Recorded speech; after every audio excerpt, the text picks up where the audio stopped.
Hindu SANGAM terima permohonan maaf. Penyampai Radio Era FM.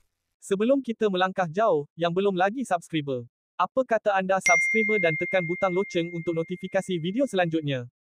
Malaysia Hindu Sangam MHS terima permohonan maaf yang dikemukakan oleh 3 penyampai Radio Era FM berhubung video yang didakwa memperlekehkan ritual kavadi sempena Taipusam.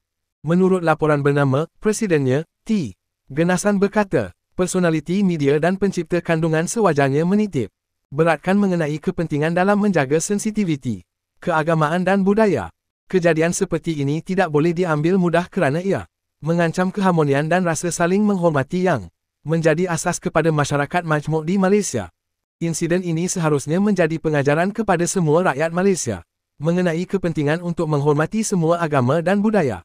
Katanya, walaupun penyampai itu telah memohon maaf, MHS mengambil maklum bahawa siasatan masih berjalan dengan pihak berkuasa mengendalikan kes ini di bawah peruntukan undang-undang yang berkaitan.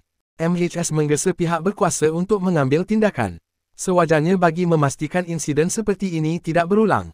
Katanya, semalam MCMC telah mengeluarkan notis hasrat untuk menggantung lesen pengendali Era FM yang diberikan tempoh 30 hari untuk mengemukakan maklum balas sebelum sebarang keputusan muktamad dibuat. Astro Audio juga telah mengeluarkan permohonan maaf secara terbuka serta menggantung 3 penyampai radio berkendan bersama 2 petugas lain.